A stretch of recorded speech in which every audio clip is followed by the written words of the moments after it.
Господин Софиянски, първо да уточним, че правим това интервю в сряда, за да предотвратим всякакви възможни спекулации защо говорим в един определен контекст.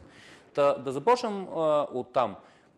Вие сте били министър-председател на държавата. Как виждате вие тази ситуация около подадените оставки, оттеглената в 12 без 5 номинация, новата номинация на Росен Желязков, който всъщност вие сте му прокарали пътя в администрация? Да съм го прокарал, не, но ще кажа, да. Така, добре, добър ден и добър вечер на зрителите. Ако беше само този случай, да кажем, бихме могли да му дадем най-различни тълкувания и дори бихме могли да намерим оправдание. Обаче това е нещо симптоматично и е доста неприятно и за обществения живот в България и говори за една изключителна слабост и неподготвеност на правителството. Защото, ако така си направите сметка, в рамките на 2 години ние имаме 6 министерски оставки. Един кабинет в рамките на първите си 2 години от мандата има 6 оставки. От ГЕРБ казват, като не работят, се сменят. Хората това искат. Тогава защо не смениха на енергетиката министъра и на... Да. Първо, как си подбираш екипа? Второто, което е... една оставка е оставка.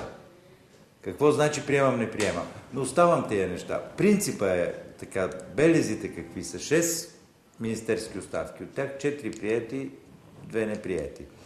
Като имаме една междинна оставка, тази, която на номинирания министър на транспорта...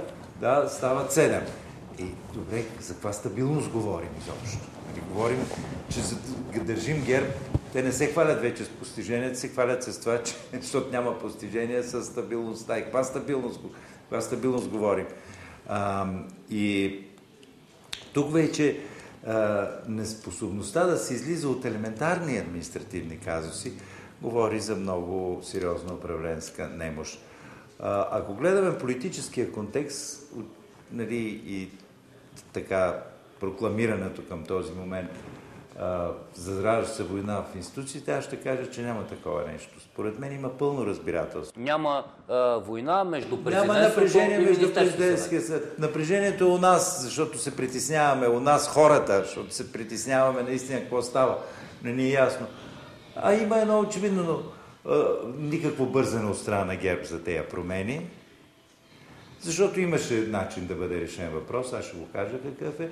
Нито пък от страна на президента има бързане да подпише указа. Просто в момента има едно съвпадение на интересите. Между президентството и правителството? Да не се бърза с промените. А те не са ли противници? Поне такива са заявките в общественото пространство. Не би трябвало да са. Мисля, че ние си я правим тая война. Мисля, че те е достатъчно. Дори без да говорим за конкретна комуникация. Очевидно е, че ГЕРБ не знае какво да прави и е объркан с тези оставки и не може да намери решение и затова не бърза за развръзката. Очевидно е, че президента също не бърза, дали поради ангажимент или да покаже, че и от него зависи нещо, въпреки че не му дават кой знае какви права Конституцията. И се получава един такъв вакуум, от който губи страната, губят съответните ресори. Поставете се в положението на хората, които толкова години са работили и в отрасъла си и сега чакат, седат напрежение, кой ще им дойде и поредния им министър и каква посока ще вземе. За да свършим с този казус, аз ще ви кажа, че имаше много просто оперативно решение. Двамата министри, които се заклеват, сменя ги Народното събрание. Какво прави Министерството на вътрешните работи и всяко друго министерство, когато министър е в отпуск? Пуска заповед и друг изпълнява длъжността. Още в четвъртък трябваше двамата министри да се закълнат или там да мине процедурата да бъдат назначени, ако се бързаше и на транспорта и на регионалното развитие, след което и в същия момент трябваше да излезе господин Радев в отпуска, след като си е подал оставката. Говорим за Валентин Радев. За Валентин Радев, да. Да пусне една заповед за изпълняващ длъжността министър на този, който е Марин Маринов, който е... Младен Маринов, който е одобрен. И вече той си има пълномощията и действа като министър. И когато подпише президента Радев, тогава влиза в Народното събрание. Прост административен казус, от който ние дигнахме такъв шум. Очевидно е, отново подчертавам, че нито ГЕРБ е наясно в момента в каква посока отива и какво прави. Може би имат вътрешни противоречия. Един друг нюанс обаче. Целият този шум около указа не беше ли всъщност за да се реши въпроса в Транспортното министерство? Защото там интересите са доста сериозни. Има голям икономически ресурс, който влиза в портфела на Министерството на транспорта. И от тук да се върнем пак към Росен Желязков, който е вече номиниран за министър на транспорта. Пак казвам, че в сряда записваме това интервю. Като какъв експерт го познавате вие, господин Софиянски? Той е бил юрист, когато вие бяхте кмет. Аз съм работил даже аз съм го назначавал и съм работил с Росен Желязков и смятам, че той е един много добър администратор. Смятам, че тази история, която му я направиха Костинбродската, изобщо той нямаше никакво отношение към нея, но както обичат, така и е обичайна практика в ГЕРБ, си намират някой, с който така да си отърват, да си умият лицето след поредния гаф и така си решиха, за да не е човека, който наистина там, който им е на предизборния щаб, който наистина е... За кой? За кого намерил? За Костинбродската история. Кой им беше на предизборния щаб? Той винаги е бил шеф Цветан. Предполагам, не мога да персонифицирам, но секретаря на Министерски съвет не се занимава с това. Но всичко беше... Както и да е. Затова смятам, че просто можем да я забравим тази история, че той беше поредната изкупителна жертва. А сега спасителен вариант ли е и за кого? И до тук вече опираме до начина, по който се формира кабинета и кадровия недостиг, очевиден потенциал на ГЕРБ. Защото и грешната система, защото ние възпроизведахме комунистическия модел. Комунистическия модел говоря за миналия век, за 50-те, 60-те, 70-те, 80-те години на миналия век. Когато в чисто професионалните сфери се влизаше по партиен път. Партийната йерархия е тази, която те води към високия пост, а не професионалната кариера. И тук е грешката. Една система се нуждае от професионалисти. Затова ние не можем страната ни остава най-бедната, на последно място в Европейския съюз, отдалечава се от другите страни. Защото ние не можем да формираме нормален, професионален управленски екип. Министрите на ГЕРБ, виждате и съответно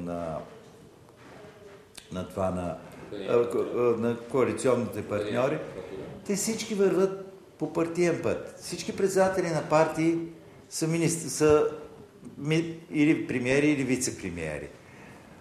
Съвсем друга е философията, ако искаме България да се развива нормално.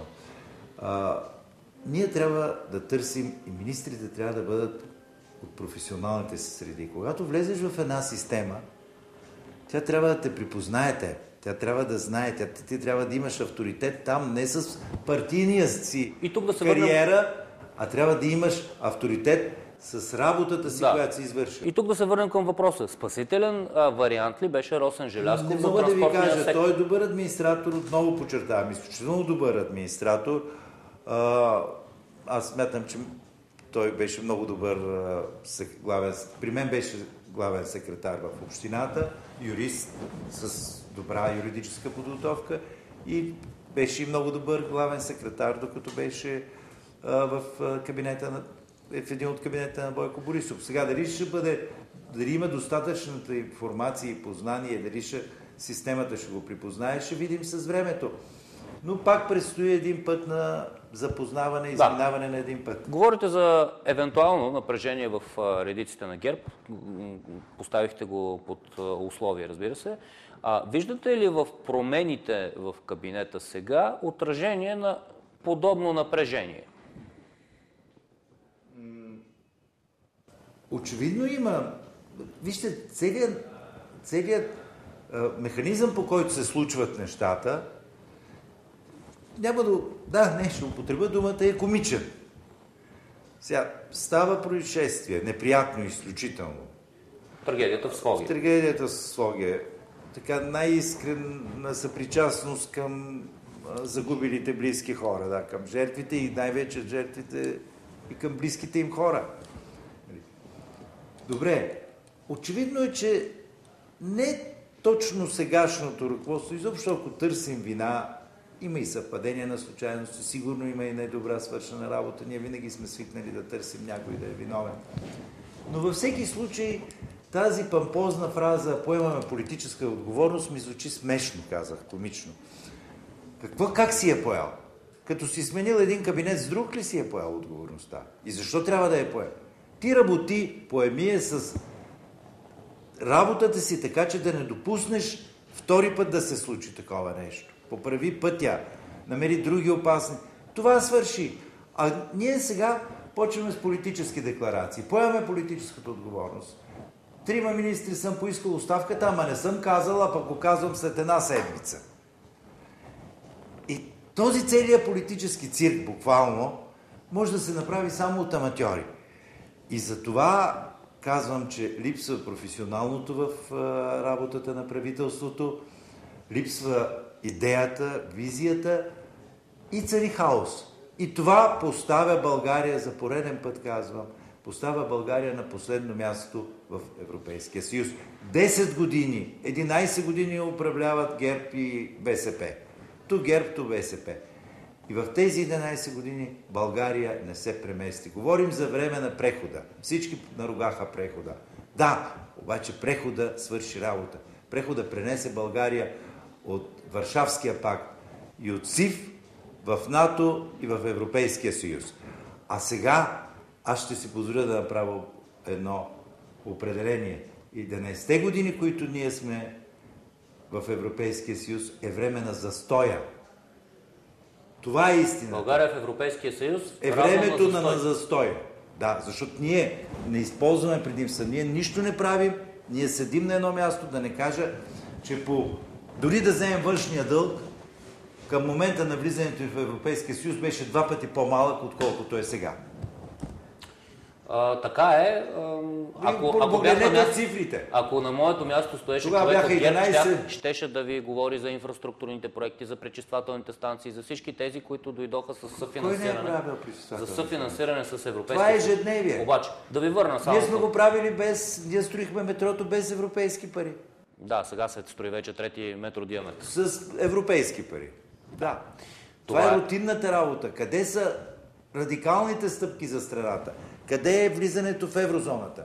Къде е излизането и премахването изобщо на този глупав механизъм шенгенския? Къде е развитието? Това да строиш метро, строили сме го и ние и сега го строят. Да строиш пътища, строиш или ние и Тодор Живков го строеше. Това е ежедневието.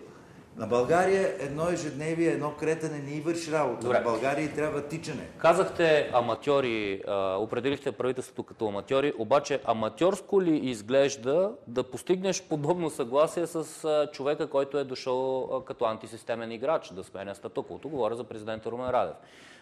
БСП, която иска предсрочни избори, обикаля страната, но социолозите пък не им дават особена подкрепа. Това аматьорско поведение ли е или укротяване на опърничевите? Как бихте го определили по-скоро или може да кажете пък друго ваше мнение? С това, което всички вие го определяте. И вие журналистите, и ние гражданите. Няма алтернатива. И тук е нашия дефект като общество. Как ще има алтернатива, когато БСП и ГЕРБ са едно и също? Едно и също като менталитет, едно и също като мислене, едно и също като квалификация, едно и също като персонаж. Половината БСП, да не кажа повече, се пренесе в ГЕРБ. Кажете ми от ръководството, кой не е бил член на БСП? На БСП? Да. На БСП малко, на БКП може би имате предвид. И БКП и респективно, знае ли някой кога са се върнали книжките? Някъде сте прочели в биографията им кога до кога. На Софиянски в биографията, като прочетете, ще прочетете. До тая година е бил член на СДС, на тази година е основал партията, спрял е да бъде член на СДС. Тоест, въпреки 11-те години смяна, всъщност то не е много смяна, защото почти 10 от 11-те години... Смяна Станишев с Борисов. Това смяна ли е? Значително бих казал всъщност. Но... Нали са учили в едни школи? Нали са учили при едни и същи хора? Нали са ги обучавали едни и същи хора? Нали са ходили на едни и същи партийни събрания? Каква е разликата? То да не се променя това. Не виждате ли отражението в начина на изказа, на управлението? Същото. Не случайно ви казах системата за излъчване на правителството по партиен. Така. Обаче пък тогава, като казвате няма алтернатива, ми тогава какво правим? Къде отиде старата десница? Популистите ли ще бъдат нови...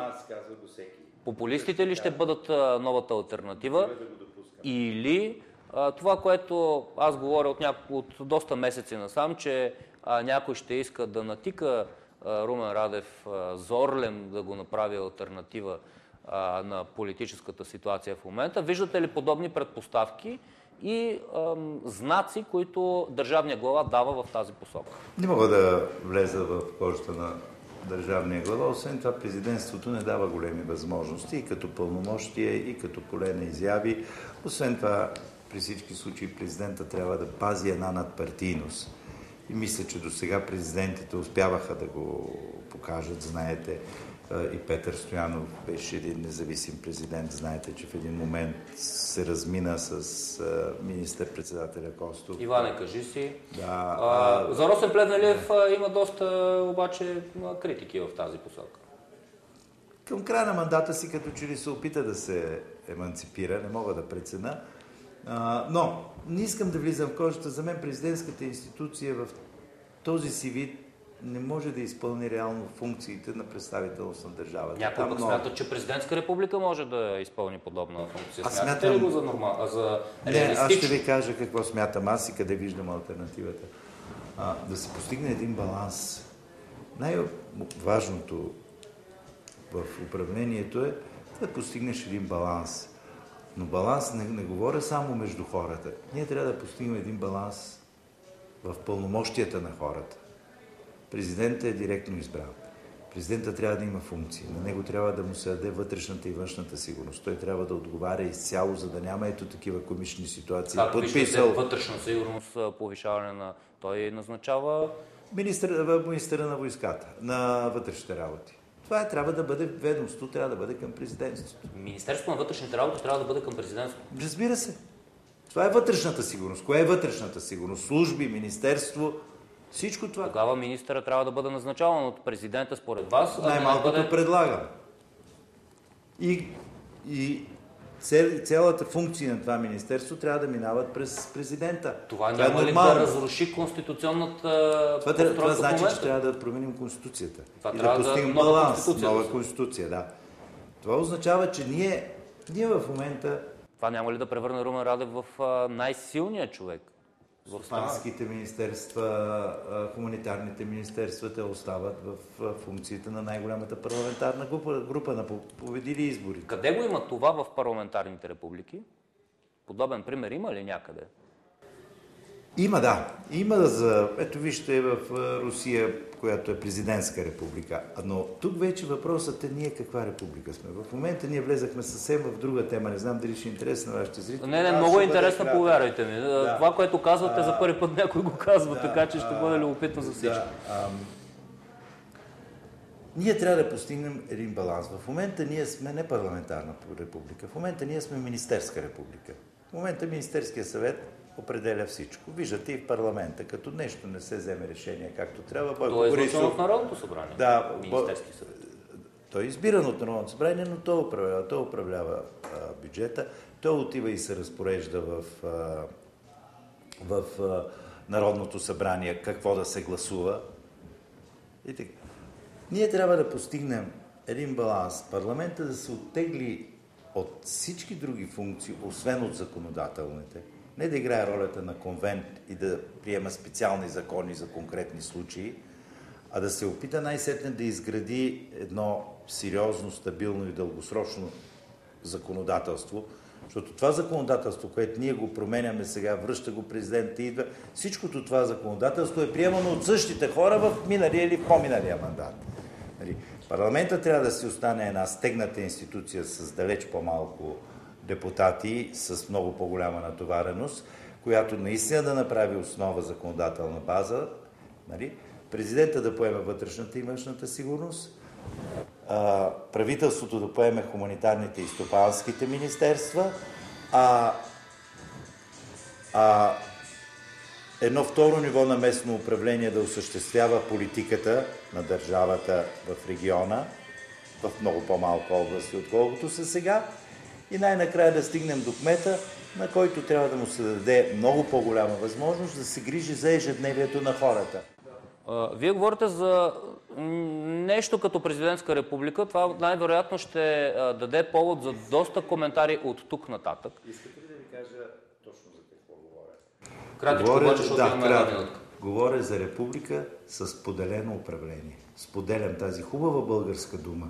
Трябва да влезе в главата на нашите политици и управници. И те трябва да разберат, че властта трябва да се споделя, за да има резултат от нейното упражняване, да се споделя с способни хора, с професионалисти и да се споделя в буквалния смисъл на думата между хората, които са излъчени. Последен въпрос за кратичко отговор, ви моля. Смятате ли, че има основания за предсрочни парламентарни избори и следващата година, освен европейските и местните, ще има ли парламентарни, според вас? След всеки избори, които Бойко Борисов печели, има основание за предсрочни избори, защото той с начина си на работа вдъхва несигурност в това общество. И 3 пъти печели след това. Да. Той печели всички парламентарни избори, след като е подавал оставки. И това нормално ли е в една държава? Не говоря за избора. Говоря нормално ли е да имаш как да кажа, нахалството 3 пъти да те изхвърлят и 3 пъти да се връщаш. Всеки път може би мнозинството не мислят като вас. Всеки път с намаляваща поддръжка. Такъв ще е резултат от Тоест ще има ли според вас следващата година парламентарни избори? За България е необходимо да има. Не е необходимо. Трябва да има предсрочни избори, за да се опитаме най-сетне да вкараме или да канализираме едно нормално управление. Или да няма предсрочни парламентарни избори, но парламента да се мобилизира и водещите политически сили и да изберат един професионален програмно правителство. Или професионален бих го нарекал, не програмен. В рамките на мандата на това Народното събрание един професионален Министерски съвет с ясна наистина рамка в каква посока да върви и вече да му се даде възможност той да осъществи основните неща, които трябва българската политика и българския политически елит да направи. Това за мен е най-нормалният изход.